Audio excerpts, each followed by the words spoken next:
Alrighty, folks, all aboard the chugga chugga chugga chugga choo choo, the Mugen Train. I got secondhand embarrassing for saying that. It has been absolutely 0 days since the last time I cried over Demon Slayer. It's your girl Hannah, and we're back, and so excited to punch your ticket for adventure. And of course, I have my fellow passengers with me. What's up, folks? It's me, Bryan, the kid who's getting the back of his seat kicked by the 4-year-old on the train who won't stop screaming. Hopefully this train ride ends soon because, dear Lord, I'd like to get some peace and quiet. Hi, guys. It's Emily. I am all aboard the pain train. It's a one-way ticket to devastation for me, but we're on our way. So we'll see you when we get there. I want to get off this train already. Oh, God. I know. I have like secondhand, I see a train. I'm like, I never want to get on a train. Bad things happen on trains. Thanks, Demon Slayer, for making me not want to ever use a train ever in my life. Anyway, before we dive into the train pieces of today's discussion, let's actually flash back to season 1, where we had our brief encounter with Shinobu and Rengoku. We see their conversation play out where Rengoku briefs her on the train mission, and they speculate that one of the upper moons might be at play here. Shinobu tells Rengoku, well, if anyone can handle it, you can, and brushes aside her concern. She seems very confident in his abilities. So how do you think this moment characterizes Rengoku? I think that a lot of the Hashira look up to him in a similar way that we know that Tanjiro and gang are about to. He's like a big brother, because he's like a very warm personality, no pun intended, and extraordinarily skilled. Like, he's already been on a number of missions by himself, and now that we've also seen this context of the last episode that we discussed, we've seen his ability firsthand and how quickly he's able to take down demons. Now, granted, this one that's going to be on the train, they are kind of under the impression that it probably is one of the 12 Kazuki, but he's so well trained for it that it's something that he'd be able to handle pretty easily. So I think that if the other Hashira can trust him when they have so little trust in everything else, as we've also seen with people like Tanjiro, then he is somebody that can be relied upon, and that he's somebody that probably can handle it on his own. Yeah, I think, from what we learned about Shinobu in season 1, right? She's very, honest and truthful and, to a certain extent, blunt. And, if she didn't think Rengoku could handle it, she would be like, hey, like, do you need me to tag along? And so for her to say, you know what, I think you've got this, right? It's a big stamp of confidence because, that woman very clearly stated how she did not like Giyu. And, she very straight up told everybody how she felt about pretty much everything. So really coming from that truthful person, it gives you the sense that she's, investing in him. And most likely the other Hashira have done the same thing at this point. So it really gives that sense of like, this guy is, our little Superman, if you will. Yeah, kind of going, I think I mentioned this at the end of last episode when we talked about the Rengoku episode. We see in that final Taisho secret, all of the Hashira love Rengoku. So I think this really goes along with that. Like, Shinobu clearly is pretty specific in who she likes, and Rengoku is definitely someone that she likes. So a lot of trust going into that. But let's move into the movie. So coming in straight off the bat, we open to Master Ubuyashiki walking the graveyard and reciting the names of all of the Lost Slayers. Kaguya in his monologue goes on to say that the human's will is the only thing that demons cannot destroy. So how did this make you feel? And were you inspired by it? Because I was. Yeah, definitely. I feel like in this moment, right, like first off, him to be able to walk the graveyard, and I think it really gives you the sense that he understands what he's asking everyone to do. And I think that, as the leader of the Demon Slayers, that's like the very bare minimum that you could do, is like understand the consequences of the requests that you make of others. And I think for him to be able to go through and almost kind of remember all of their stories because he calls them his children, right? And so I'm sure that he knows to a certain extent a little bit about each one who has passed. So it's very, like, hey, at least he knows what he's going for here and knows what he's asking the people that he's sending to these missions. So I think it's very inspiring in that sense. It's definitely inspiring. It's a little bit depressing too. It's kind of ominous to start the movie this way, starting it in a graveyard, listing all the names of the deceased, and he's saying like the will cannot be destroyed. So even though all of these soldiers fell in the field of battle, what they were fighting for is not without purpose, because people are going to continue on and like carry the torch for all of these fallen soldiers. However, I don't think it relinquishes him from any feelings of guilt, because it's a lot of people. Many more people die than are going to live fighting these demons, because like, how can you compete against these things? They're immortal. They can heal instantly. Like, humans just don't have that ability. And that's kind of the driving force, I think, that we've talked about this entire time, is that, demon slayers are going to try to fight anyway for the better of humanity. So it's definitely inspiring, but it's scary. It's like you have to be extraordinarily brave to be willing to charge into battle. And so I think he feels that it's the least he can do is to remember each of their names and to carry on their legacy so that what they did would not be in vain.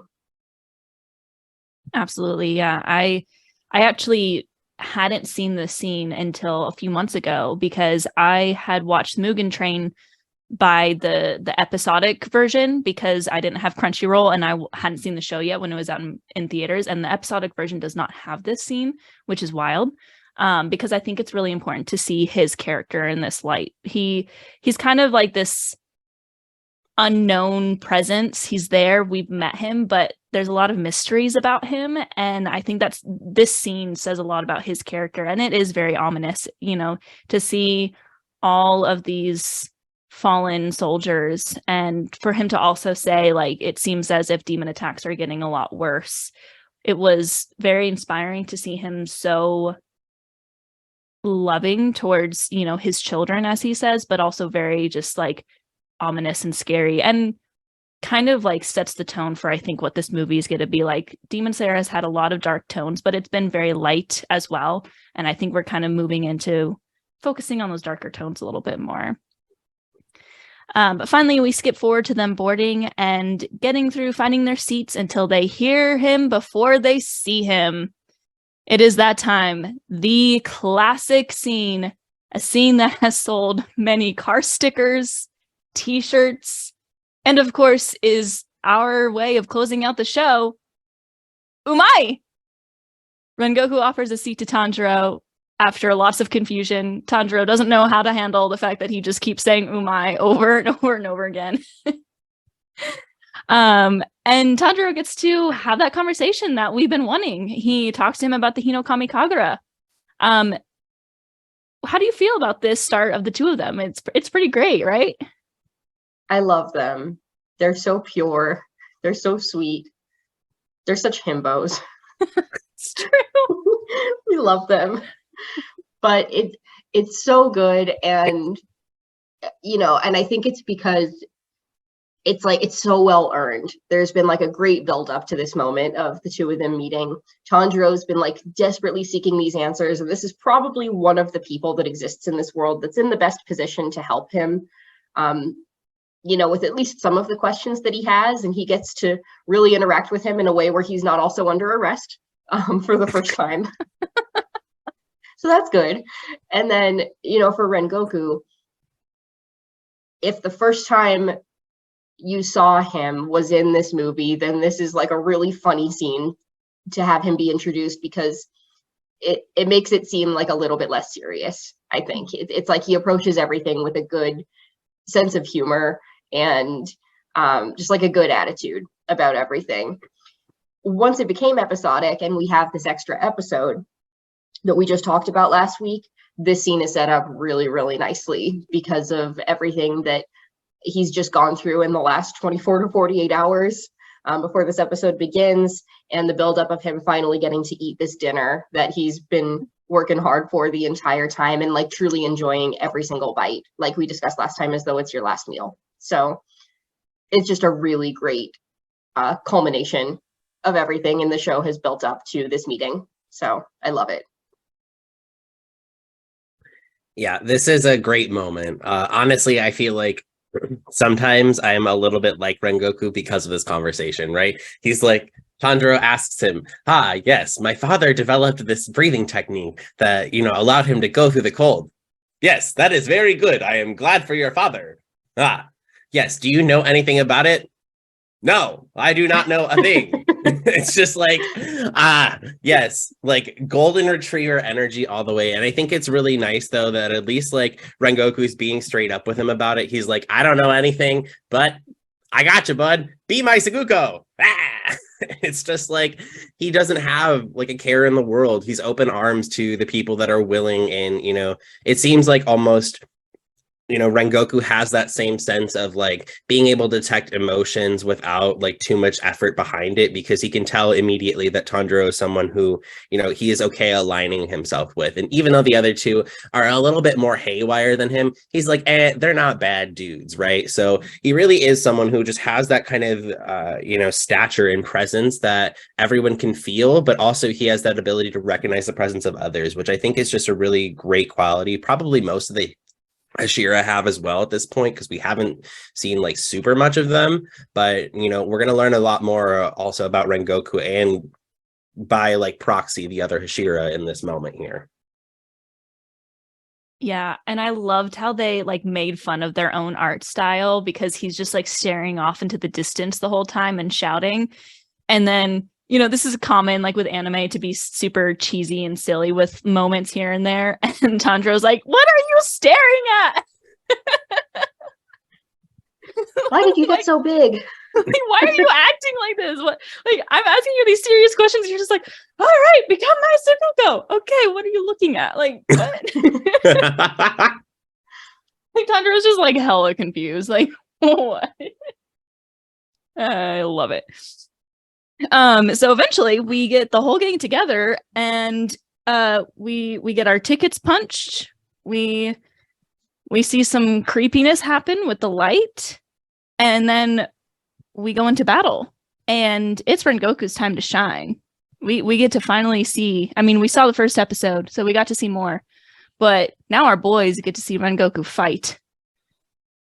And he takes care of these two demons like it's absolutely nothing. Like another walk in the park.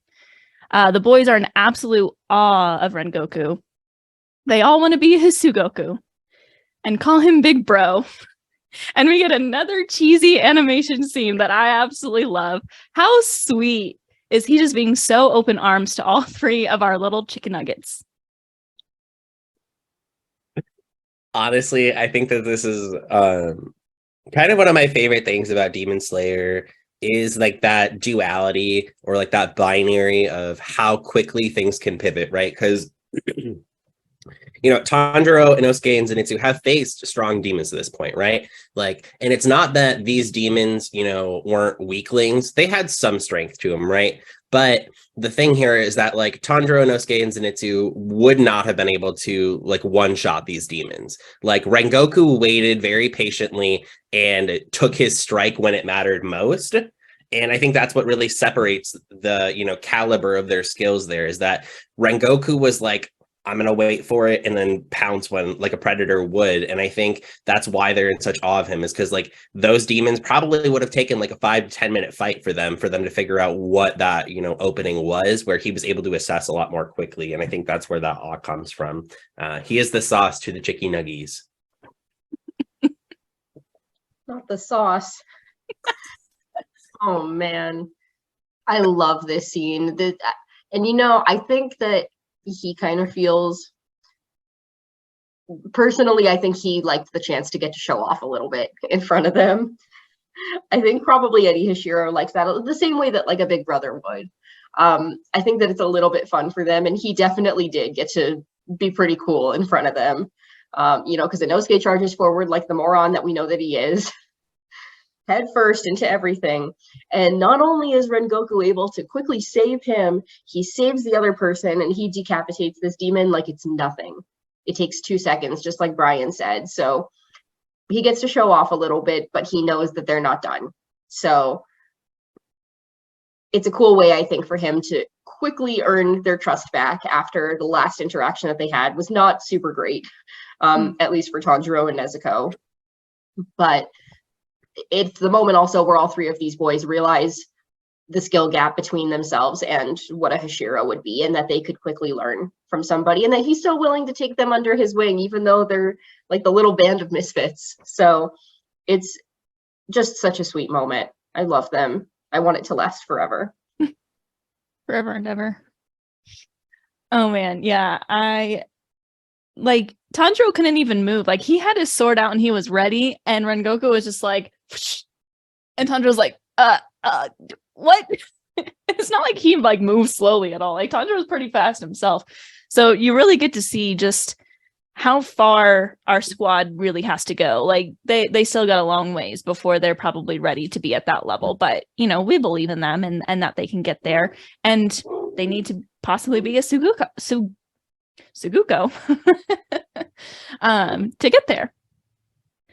All right, so the story is moving right along, and we find ourselves now with some sleepy slayers. Side note, did you know that all of that scene beforehand was actually a dream? That never happened, actually. Oh, I'm sorry. Did that make you sad? Yeah, yes. those two demons and that entire sequence was a dream. Apparently, It's because of the lights flicker. Yeah, because like we see the ticket getting punched, and then we see that fight. Yeah. But like we saw everyone asleep, you know, all the passengers asleep, and then all of a sudden they're all awake, and then they're asleep again, and our sleepy slayers haven't moved. So yeah, that whole sequence was a dream. God Sorry to sorry to break your heart like that, Emily. They still love each other even in their dreams. Exactly. They're all dreaming together. It's sweet. It's so cute. My heart is crushed. That was not the reaction I was expecting out of you. Anyway, moving on.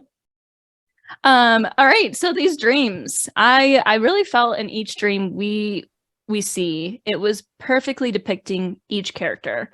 And of course, being the Tanjiro stan that I am, I will say that the first half of this movie is very Tanjiro centric. So we're going to see a lot of Tanjiro questions coming up here. I wanted to take a deep look into his dream, though, because I think his dream often gets overlooked by the emotions that are to come in this movie. Well, and it deserves a conversation. What breaks my heart is when Tanjiro sees his siblings and runs to them and hugs them and starts breaking down, saying, I'm sorry, I'm sorry, I'm sorry. This was really his first opportunity to grieve what happened to them. But it was all in a dream. Like he's too busy in real life, like staying strong for Nezuko and fighting, that he hasn't really had time to just grieve the loss of his family. So how did this moment make you feel? Because I cry every time. It's devastating. And when people say that the show is written poorly, this is probably a scene that I would show to them, because I'm like, yeah, all the fighting is cool. It's called Demon Slayer. We know that there's going to be fighting. This is so extraordinarily realistic, and it's a feeling that I hope that nobody ever has to feel, but probably at some point in your life, like everybody's going to feel this. And if you've ever like lost someone that was really dear to you, it's, I think, like a survival instinct to just try to repress some of it. Like you have to, because otherwise there's like, how do you make yourself keep going every day, day after day? And he lost his entire family. And a lot of animes, I think, kind of brush over this. It becomes like a driving force for like the fight instinct or like a revenge instinct or something like that. And really Tanjiro's driving instinct here is just to get Nezuko back to normal, because there's not much that he can do for the rest of his family. And he's not somebody that is driven by revenge. However, if you've ever lost someone, I think that a lot of people have had this experience where they can come back to you in a dream, and you're still very aware of the fact that like this is the time that you're going to get with them, and that it's not real necessarily as much as you want it to be. And seeing them just like overcomes your entire body with those feelings of grief because you miss them so much. It's written so well. It's like, this is exactly the correct reaction from somebody that's been holding that in for years now at this point in the timeline. It's so sad because we want it to be real for him and we just know that it's not. Yeah. Like, from what we know of Tanjiro, right, we've seen him do it with other people who have passed, right? Like specifically in the Suzumi mansion when they were burying people who had already passed. Like, you can only assume that like after Nezuko had passed out to a certain extent, like he went back and buried his family. Like, imagine the sight of having to bury your entire family, and then in a dream, or not even in a dream if you can't realize it yet, right, that everyone is back. Like, you had to be the hand to put them all away, and all of these wounds are now reopening. It's a very like, it's quite a predicament to be in, because you want to be able to indulge in this feeling, but those memories of everything that happened are still there. So like, you're just literally grappling with the reality of, what happened all over again. So it's a very tough position to be in. And I think that for like me specifically, I think that this really strikes like a very sad note in my heart, because how do you just continue on after that, like knowing everything that happened and you've come this far, and then it's like almost like a relapse, right? I kind of akin it to God, why can't I think of it? Korra, the Legend of Korra, right? Where she's kind of having those relapse moments after she fought Amon and after she lost her bending abilities, and then all of a sudden, is like struggling to be the avatar that she once was. And I think that's kind of the moment Tanjiro's having here, is like he's relapsing with all the trauma he's facing. Yeah, it's like he's getting a happy dream, but at what cost, to have to go through this and when he just says, I'm sorry, you can see that he's also been probably grappling with a lot of guilt over the situation, thinking that he might have been able to protect them if he was there.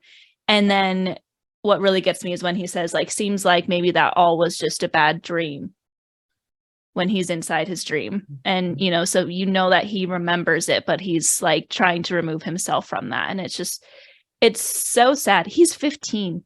Like, he is a child who's just gone through this immense loss, and we finally like are seeing him really react to it, and it's all in a dream. Like, he's not even able to do it in real life, and it's really quite sad. We'll move on to his dream a little bit later.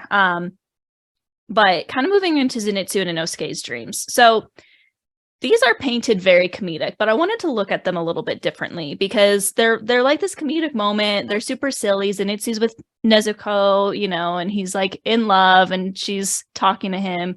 We have Inosuke who's on some kind of expedition with his underlings, and it's really funny and cute. But I thought these dreams are actually very telling of their pasts.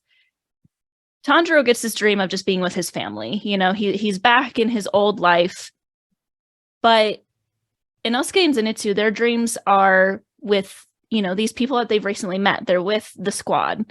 They don't have this background of family. It's almost depressing when you think about it. So how do you think each one of these dreams like really represent each Kamaboko squad's members like past? That wasn't proper English, but you know what I mean. No.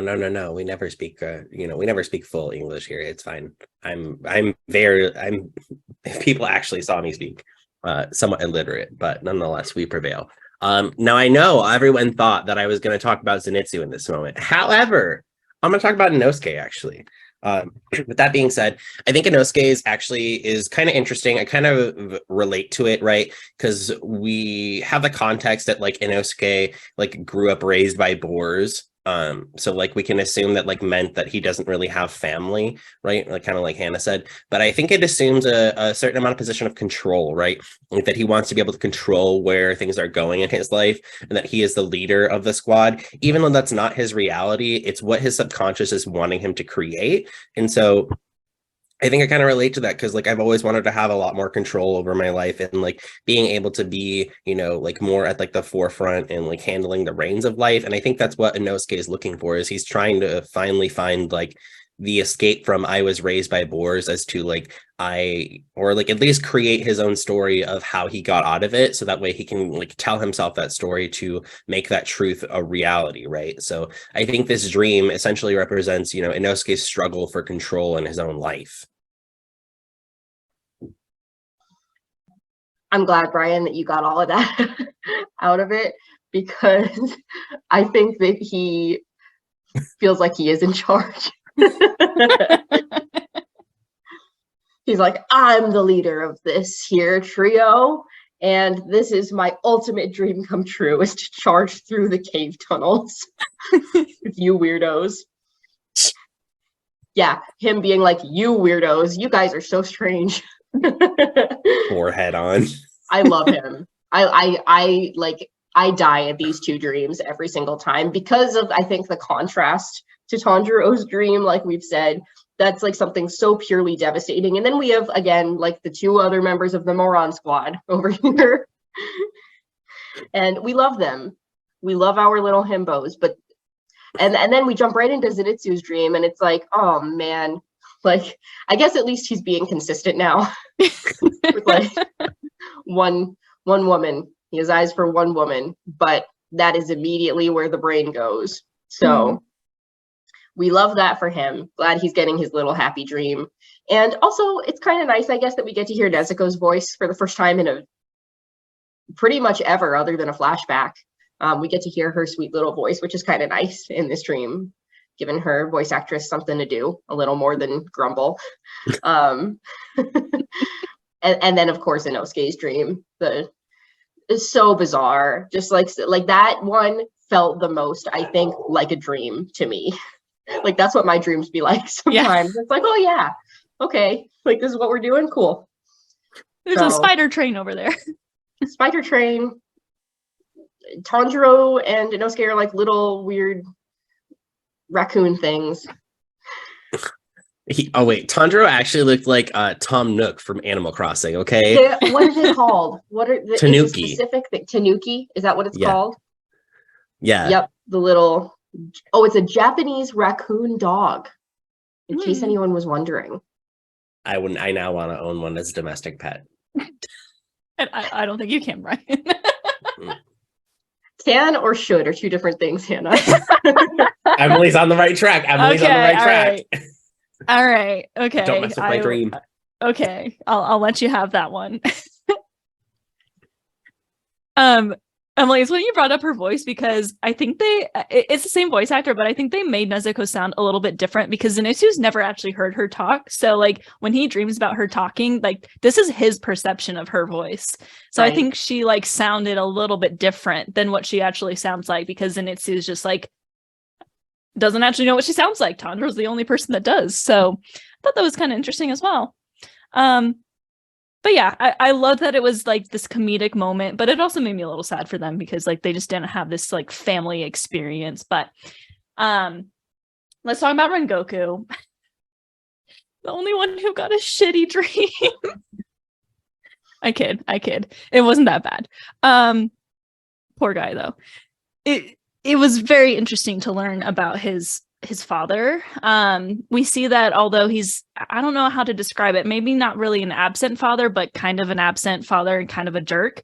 Even though like his dad has clearly not really been there to help him, Rengoku has still clearly worked very hard to reach the level of Hashira, and we're automatically getting the sense that he didn't really have a lot of help along the way.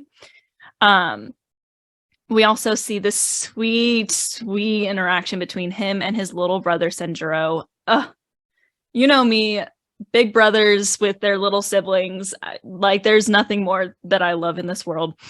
We're truly seeing that Rengoku is like extremely caring and kind, which is very similar to another character that I happen to love. So what did you think of these two separate interactions with his family members in his dream? This one does make me sad because it's like coulda, woulda, shoulda. We'll get to that later, but he loves his family so much, and his father's interesting. The backstory that we get here is interesting because, like you said, he's a former Hashira, extraordinarily strong, and he did help them when they were younger. when they were much, much younger. He was around for them.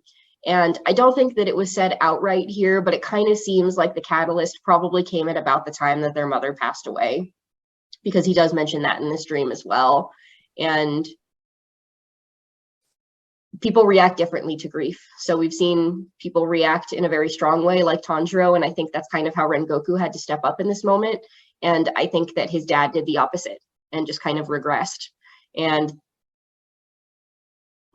it's hard to say like that there's a correct or an incorrect way to grieve necessarily, but he did have a responsibility that I think he slacked a bit on with his kids here.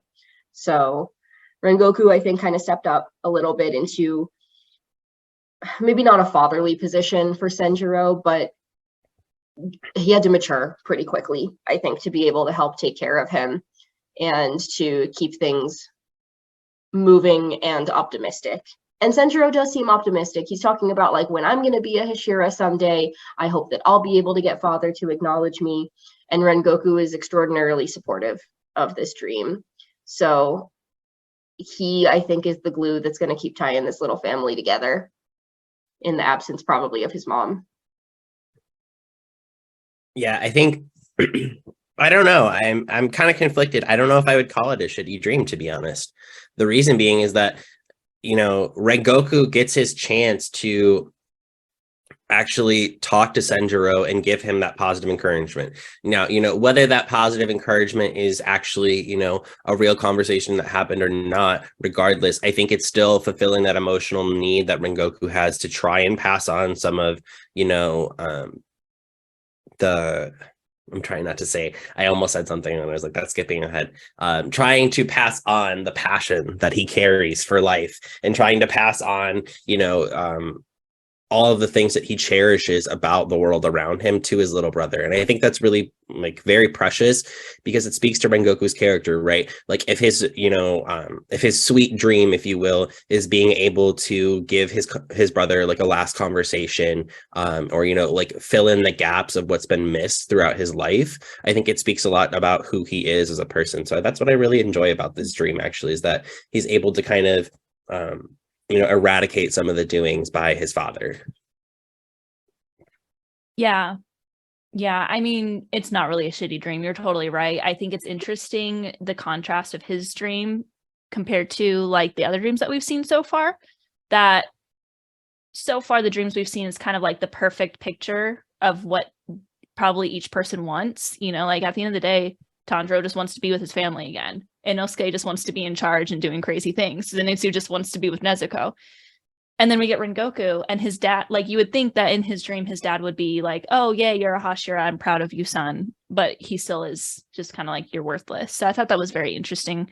I think it also shows that Rengoku's character, maybe he's just like, that's part of who he is. And he doesn't want that to go away because he thinks that it's an important part of like his growing up and that sort of thing. So maybe. But it still was a really powerful dream. It is kind of like Tanjiro's, where he's just kind of living his life, what should have been. What about his ability to react to the human that entered inside his dream? How much power do you think it takes to be able to sense that and fight it? Yet he didn't actually wake up. He remained under the spell the whole time. This is a tough one because, you know, we see that at this point, right? We've seen, you know, them get tied to each other. We've seen, you know, her break the dream barrier and pierce through it. So I guess it has to be some part of like your inner senses or your spirit has to be so strong in which you can detect like such small variances, right? And, you know, walking into, you know, Rengoku's spiritual core, it's literally like a fiery wasteland. Like it's literally just like brimstone and fire. And honestly, like I was expecting like happier fire out of him, right? But like no, it's like a burning like blaze. So I think it's really interesting that like his abilities span so far as to like still be under this blood demon art that we kind of assume that it is, and still be able to like defend himself, right? Like being that conscious, but also like I guess had he woken up though, would it have been so much as to start like a further disturbance on the train and cause other people to get harmed? I do think that maybe his reaction was controlled to a certain extent. Maybe. I don't know. I think that, I agree with that, Bryan. I don't know if his sense of control is limited just to this moment. I think it's probably it's just how he is. All the Hashira we've seen like are under so, or maybe not under, they have so much control of their bodies and their reactions, like right down to like how they breathe every second of every single day. So I think that everything they do is probably extraordinarily measured and controlled, even if unconsciously at this point. Clearly unconsciously in this moment. It takes an extraordinary amount of power, I think, to be able to react in this way and to be so in touch with your own spirit, and with the essence of yourself, that you are aware when something is amiss, even unconsciously. It's extraordinary. It's such a cool moment, and I think it shows the difference in the power levels between even our boys and what the Hashira are able to do at this point. Yeah, you hit the nail on the head when you talk about the control of their bodies down to like every breath that they take being controlled. They have like another sense than what like normal humans have, I think, because of that. Like they've trained so hard that, it makes sense that he would be able to do that. All right. More on Rengoku later. He's going to be the star of the show, probably the second part. So we'll get more into his character a little bit later. But the star of the first half really is Tanjiro. So we're going to switch back a little bit to him. I think there's a few important parts to speak on regarding him in this first half of the movie. First, in his dream, we see his like conscious self attempt to wake up mid-dream. Like he has this like experience where he's fighting himself in the water. Very interesting. Then honestly, one of the most emotional parts of the movie for me is him turning away from his family. I literally sob every time. This takes incredible willpower and mind strength. We've seen it over and over again with Tanjiro. He is 15. He nearly lost everything, but he continues to move forward, really for the sake of his little sister. Like everything that he does is for her. We talked a little bit more about his reaction to trauma and grief in episode 1. When we talked about how he reacted to seeing his family massacred. How do you think he has adjusted to this over time? And just a little personal, did this scene break your heart as much as it breaks mine? Because he just wants to be with his family, and it's really sad. Everything about Tanjiro's dream breaks my heart. This had everyone I was with in the theater fully sobbing, ugly crying when we saw this.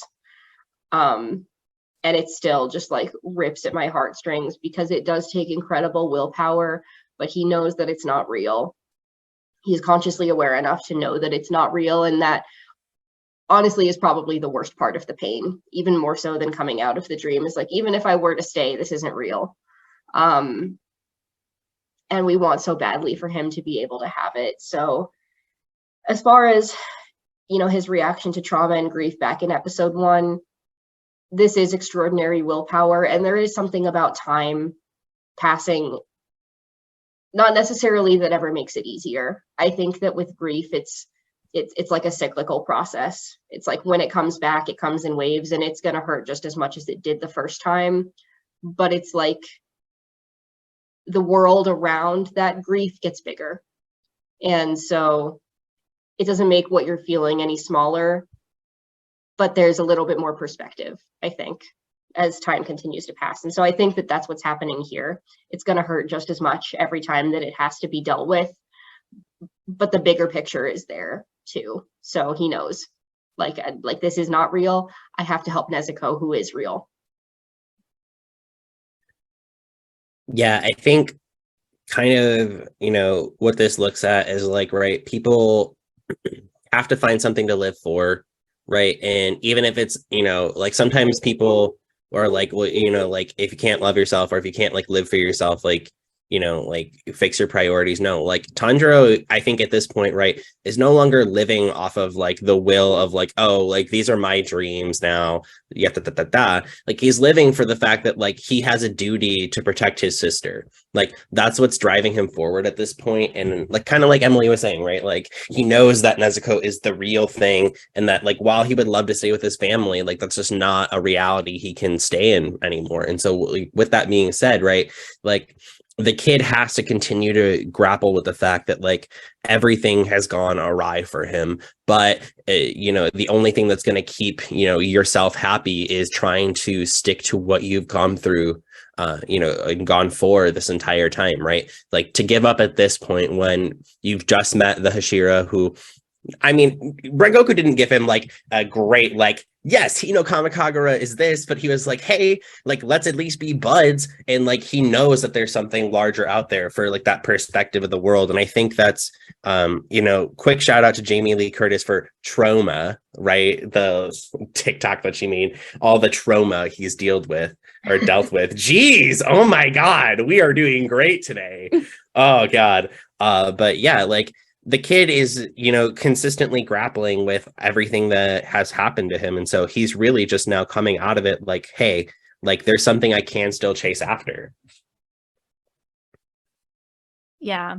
And Emily, you said it, like he's able to figure out that like Nezuko is real, but the thing that makes him stop and pause is Nezuko in his dream. And that's when he really kind of goes into that moment of like, by rights, like this should be me, like this should be my life. I shouldn't have ever laid hands on a sword. And it was all like because Nezuko showed up in his dream, and it just shows their bond and the power that like they hold together. It was just such a powerful and such a devastating moment, in my opinion, for him to have to run away from them like that. Like I don't think anything in life can ever really prepare you to do something like that, where you're in this dream but you're like consciously aware that it's a dream, and you have to choose to leave this family of yours that you love more than anything, but you lost horrifically. So just so well depicted, and such a beautiful story unfolding in front of our eyes, for sure, to have those emotions so strongly.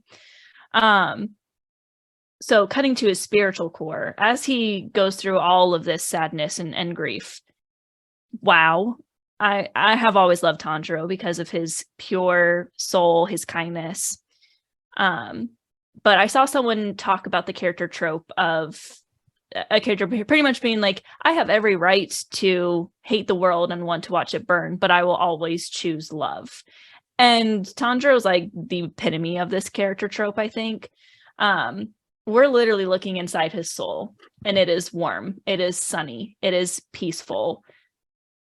This boy truly has a pure heart. And I think it's really powerful because we've already touched on his human sides, his unforgiveness towards Muzan, his desire for revenge against him, his kind of overreacting when it comes to Nezuko and her safety. And yet this is still like his pure soul, our sweet son baby. Did this give you the warm and fuzzies? Did it surprise you at all? Let's kind of discuss that. I think that's a very important part of his character. Yeah, looking at this part of our movie here, I literally feel like weightless looking at his spiritual core. Like it just makes me feel so, I am like relaxed, I am at peace, like knowing that there's a presence out there, or at least a presence out there that's close enough to Tanjiro, is amazing. Looking at the trope of how he's choosing love over, burning the world, I think there are a couple other of MCs out there, and I think Emily would agree with me from Naruto that very much so have chosen one side of the path or the other, if you will.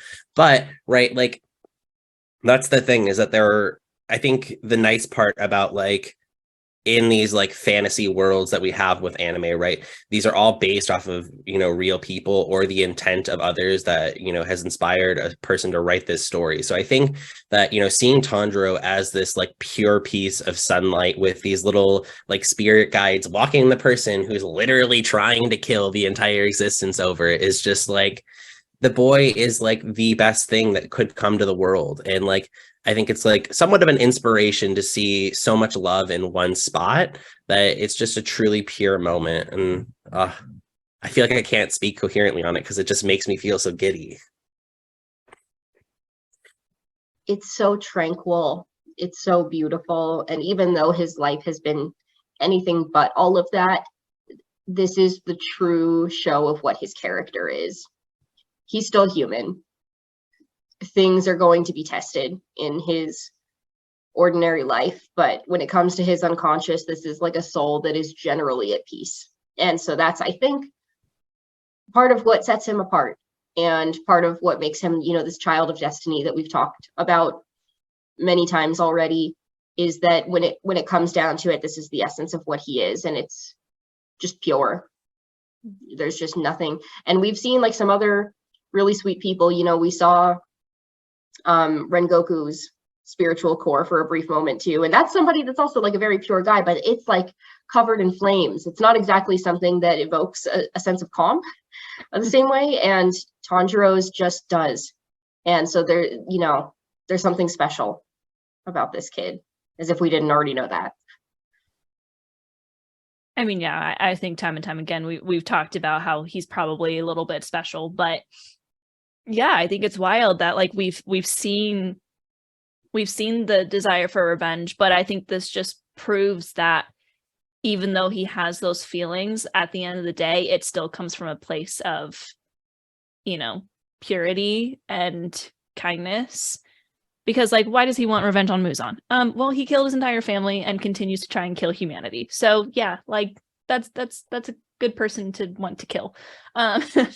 So it just like perfectly encapsulates his character that we've seen so far. Like, to touch his soul in this way was just really powerful, and such, again, a beautiful way to take the story. I thought it was a really artistic way to kind of show truly who he is inside. I want to talk about how he gets out of the dream, but that theme becomes more prevalent a little bit later, so we'll talk about it in a moment. But let's move over to the other Kamado, because she always deserves a discussion.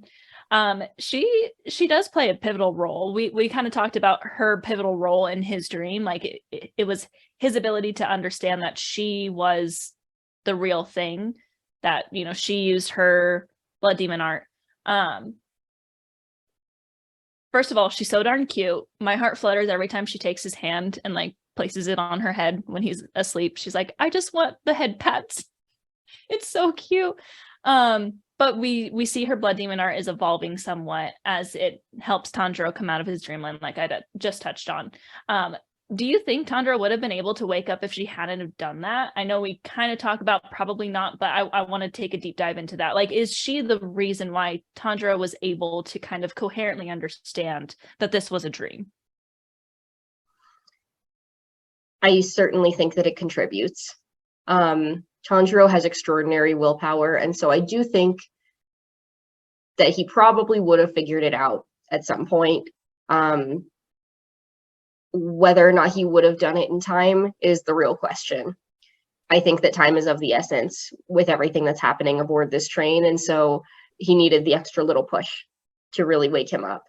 He is strong. He's stronger with his sister. So I think that in order to wake him up in time to be able to hopefully prevent some of the occurrences that are about to happen, yes, absolutely, we need Nezuko's help. Yeah, I think she definitely accelerates it, right? Like, there were moments in the dream where he was starting to pick it up on his own, but like it wasn't fast enough. And like you can see like on the outside, right, Nezuko, who's still awake, is like trying to get anyone up at all, really. And so it's you know, Tanjiro walking out into the forest, into the near the pond, and then he sees the box and he's like, was that a toolbox? But it was Nezuko's box. And then like you saw at one point, he put the backpack on his shoulders and he was like, all right, Nezuko, let's go. And he's like, why am I saying all these weird things? Like, what? And then, you know, like he's sitting there and all of a sudden, like, it looks like he did the dragon dance and there's like, oh, flames everywhere. And so, you know, like Nezuko literally was like, hey, come on, we got a job to do. Let's go. Like, we're late. So Nezuko really, I think, was a critical player here. Like, had she not gotten him up, like, Tanjiro would have been far too late. Like, everyone would have been dead at that point. He might have been like on his deathbed. So it would have been a heated mess of activity without Nezuko. Not enough credit given to that woman. Yeah, I agree. He would have figured it out because he was definitely starting to figure things out, but her like blood demon art and what she did is what like got the ball rolling to get him out of there. He was like, all right, like I now fully understand what's going on. And I think it was just so powerful to see their bond working together once again, as always. We're pretty focused on the Komodo siblings right now, but I will say they're the only ones that are awake. So they're really the only character to talk about right now. I want to touch on the man who was inside Tanjiro's dream. I'm sorry, I have to do a little rant. I was watching a YouTube video essay on Tanjiro a few months ago, and they were gushing about how awesome he was. I was really enjoying just listening to their points because, of course, I love to listen to that. But they said something that was kind of weird. And I am all for pointing out character flaws. Like, I think it's important when you make a character essay about all the great things about a character, you still got to say, okay, like, here's where maybe something could have changed. But they actually said that they thought Tanjiro didn't influence the people around him enough, which I thought was interesting because, like, we have Exhibit A right here. This man that was inside his dream. All he had to do was look inside his heart. And, of course, he got to literally see his soul pretty much and experience that warmth and tranquility. But he completely changed. And he was like, I was going to, like, hurt others just so that I could have a dream. And he just was like, this changed him. Tanjiro states that he wishes he could have stayed in his dream. He kindly asked the man if he's okay, even though he literally invaded his soul. We are really on something right now with making me cry over Tanjiro. How often do you think Tanjiro influences the characters around him? I almost threw my chair out the window hearing the Tanjiro doesn't influence other people's around him. We've literally talked about that 80 million times. But looking at it, like, the man, okay, the guy who like walked into the dream, right? He had tuberculosis. Okay, let's just backtrack here, right? We are in the Taisho era of Japan. It's not like there were tuberculosis vaccines. Nonetheless, like a standard treatment for those, it was probably like drink some tea, go have some herbs, hope you don't die, my dude. Like, the guy had no hope, okay, for life after this. His only hope was following the demon's orders, getting a sweet dream, and hopefully that sweet dream just took him to the end. Then he wakes up and he's like, wow, I saw like this amazing sun of a soul, and now I don't want to kill people, even though I know my fate is probably not great. Like, he knows going forward that if he does not get cured of tuberculosis, he's probably going to die within the next 2 weeks. Like, let's be real honest here. So my soapbox. I mean, that's really good to consider too, because it's like, this just brings us back to a theme that we've discussed over and over and over, in that, like, there's not really a whole lot of bad guys in this show. There's just different choices, and there's nuance to the choices as well. Why wouldn't somebody who's sick with something so debilitating in a time where there's not really medicine to treat it, like, why wouldn't they want to slip peacefully into like a deep slumber? Like, I can see like what Enmu has offered to these people as being extraordinarily enticing for a lot of reasons, because it's like pain management, it's almost more humane. It's probably the most humane demon that we've seen so far. Out of every possible option to die at the hands of a demon, this one is probably the most pleasant. So it complicates things, because you couldn't really blame somebody with tuberculosis wanting to slip into that like deeper slumber and just kind of peacefully pass away if the other option is excruciating pain. In spite of all of that, and knowing that this is a kid that he doesn't know, like, he doesn't know Tanjiro, and just seeing his spiritual core for this brief moment in time is enough to influence him to change his mind, to accept his own fate, resign to that sense of pain, and do all of that rather than taking a chance at harming this pure soul. So That's extraordinarily influential. As if we didn't know that about Tanjiro enough already, though. Like, look at the influence he's already had on not only the two that are traveling with him, but also now the Demon Slayer Corps as a whole, having made this exception for him and his sister. He's extraordinarily influential, and anybody that says that he's not is kidding themselves. Agreed. Yeah, to make someone go from doing a very human thing of being willing to hurt others so that you can try and have some peace when you have something terminal, it's very that's a thing, you know, that's just a human instinct, you know, to change that and be willing to deal with that pain just because of how kind the person was, even though like he didn't actually like get to talk to him much. Very, very interesting. But I agree, like Tanjiro has influenced almost everyone that he has, you know, interacted with, and I think it's really powerful and a very important part to the story. So I just wanted to call that out and be like, yeah, he's influential for sure. So let's move on to the fight. And this is where I want to talk a bit more about how Tanjiro gets out of his dream, because I kind of skipped over that. That is too, and I'm gonna say this in a slightly less graphic way, slice his own neck. He does this over and over and over again. And in my opinion, at this point, this is more than just drive and grit. I can't even like put myself in the shoes of him at this point. Like, to go through everything that he's just gone through in the dream, but to also just actively make the choice to off himself over and over again. As Enmu says he's insane, which I almost kind of agree with it. Like, it's almost to the point of like, has Tanjiro abandoned his sanity a bit in order to take on this demon and slice his neck over and over again? Probably a little. I mean,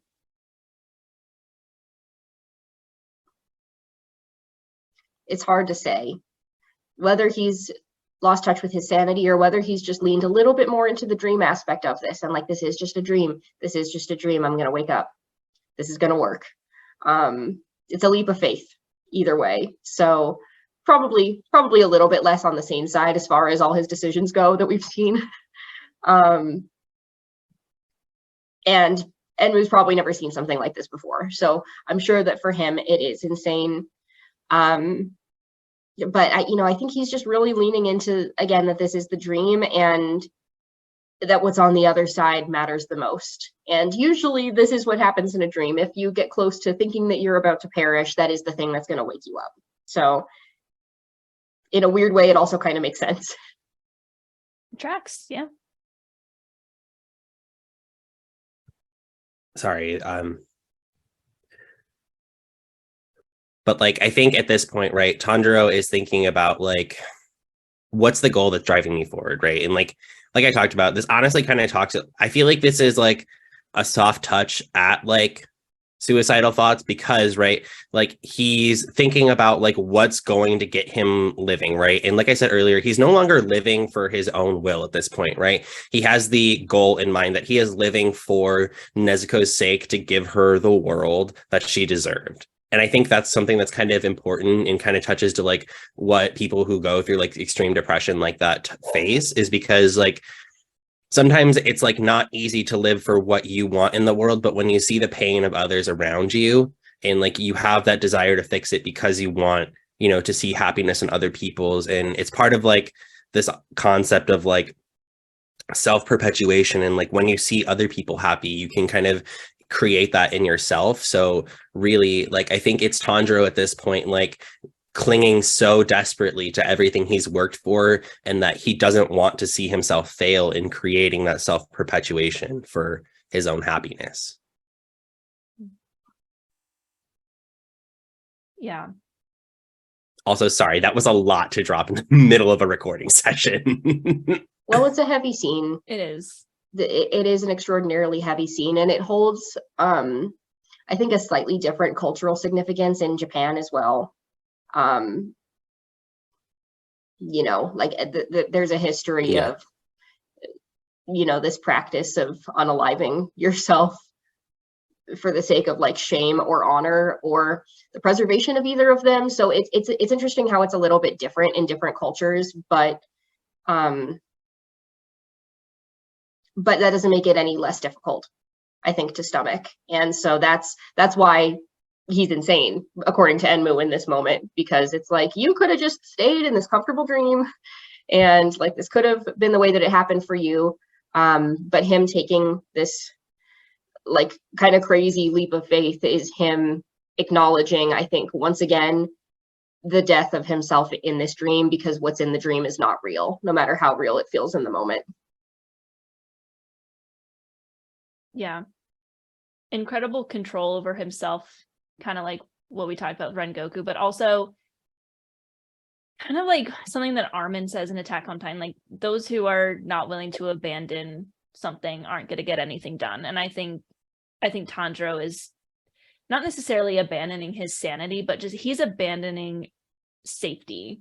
You know, he has to do this so quick that there could be a time where like he does it when he's awake, but he also, we've seen him in the past kind of have that, like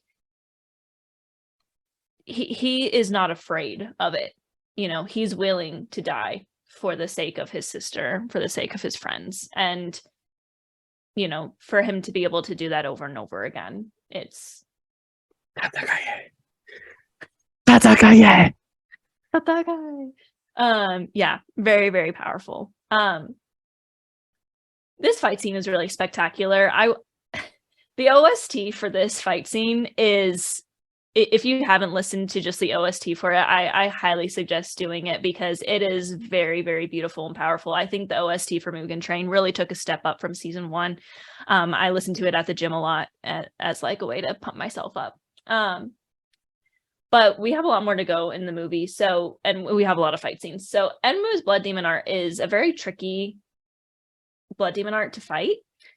And as he realizes that Tanjiro is kind of able to maintain this control, he goes for his last resort, and that is showing him this like god-awful nightmare of Tanjiro's family. And in this nightmare, his family is mocking him, cursing him, and wishing him dead instead of them, saying like, why are you there? And I think it's kind of all of Tanjiro's deepest, darkest like fears coming to the surface, because like I touched on before, he probably deals with that grief of not being there, that guilt of not saving them. But this dream actually works in the opposite way that Enmu had hoped. This is something that I missed out on the first few times I watched this, but Enmu manages to piss Tanjiro off so hard that Tanjiro wakes up from this nightmare out of sheer anger. He did not have to slice his neck or off himself for it. I think that it's clear that his family is a very sensitive subject for him, and he says a very powerful, "Don't you dare insult my family." I get chills every time. What did you think of this turn of events? Did you catch that small detail? I think, that dream was so unrealistic, right? And I don't know if it was Enmu's choosing beforehand, right, to like try and play into the like, oh, this is a sweet dream, and your family's getting along, yeah, but like, to be honest, right, that sweet dream was probably somewhat of a reality that he saw earlier, right? Like his little brothers and sisters like yelling about who's going to do what part of making rice crackers, and like, him being, or his little sister being like, stop taking all of Tanjiro's food, like all that stuff, right? Like that was probably all a certain reality. And to the extent of like his family then like turning on a dime, and then him seeing like them all pissed at him, I don't think it's even remotely realistic.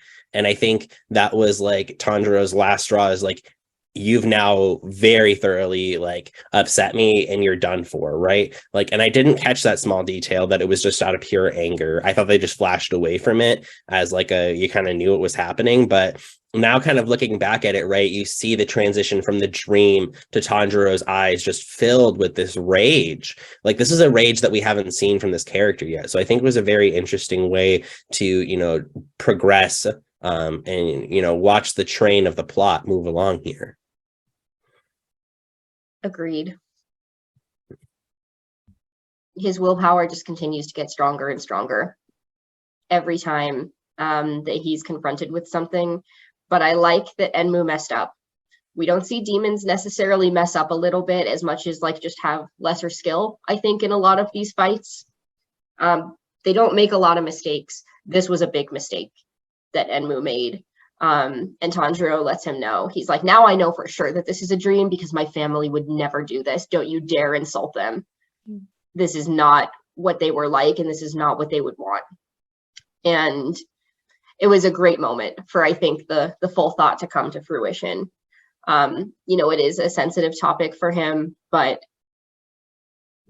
it's good to know that like he has a keen awareness and grasp of what's a nightmare and what's completely unrealistic, and that he was close enough with his family, unlike some of these other characters, to know that this is not ever something that would have happened. So what a great driving force that not only has this person or this demon terrorized the entire train, and so he has to fulfill his duty as a demon slayer, but now he's insulted Tanjiro's family as well. So it's personal. That's when it really switched. Like, okay, now it's personal. Like, you're going down. Like, yeah, I think Enmu like definitely made a mistake, and he was just very surprised by all of Tanjiro's actions during this because, obviously showing him a nice dream wasn't working. He was just instantly waking up. So he like, it was a last resort. He's like, well, maybe if I show him like a super crazy, unrealistic dream, like that'll keep him from, beheading me. But it ended up making it worse. So it is almost time to finish part 1 here. I know we've been talking for a minute about this. But Enmu is beheaded. As Tanjiro says, and the first time I watched this, I almost like said it at the exact same time as Tanjiro. It was way too easy.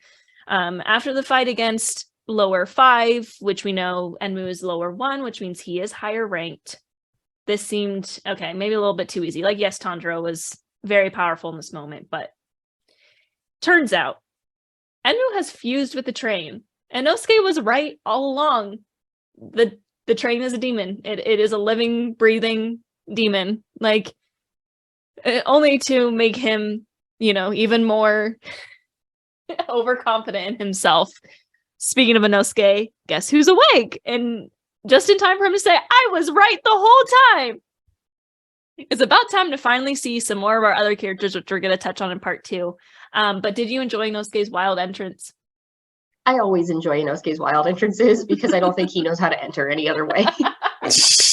Nope. I don't think he can be subtle. I just don't think that that's part of his character, but love his entrance, love that he was right all along, and like what a fun little metaphor that is, I think, for the beginning of this industrial age in Japan and the impact that things like trains would have had on a more rural community. I think that's really cool. And I'm just excited to see some more Inosuke. I love that he still is 100% in his own brain in charge in this situation. He's like, oh, I understand. This is what we'll do, comrade. Like, I'm a total stud as a leader. He 100% has these like delusions of grandeur. And I love him. But like, let him live his best life. Literally. Let our weird little boar man do his weird little thing. And kick some ass along the way. So yes, I love his wild entrance, and I'm excited to see them get to work together a little bit more now that he's awake. Yeah, I mean, there's a reason why it's called the Mugen Train, right? He's now the train himself. So Inosuke coming out, right? First off, that it took 2 hits into the train car. Like he first hit it, did not break through, and then it was again, and I was like, you could have come out the side door. That was literally 4 feet the other direction, my dude. Like when we saw Tanjiro exit the train, it was like, oh man, I'm gonna do this pull up, and then I'm gonna, wah-da!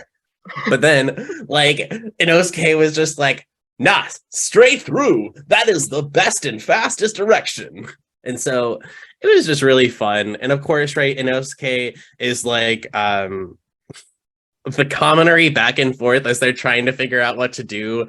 He's like, Tanjiro's like, I can't find the demon. And he's like, you are lesser than me. It is over there. And then he's like, I think we should do this. And he's like, yes, I can praise you for that. And I was like, Inosuke, you were literally asleep longer than Tanjiro. Stop it.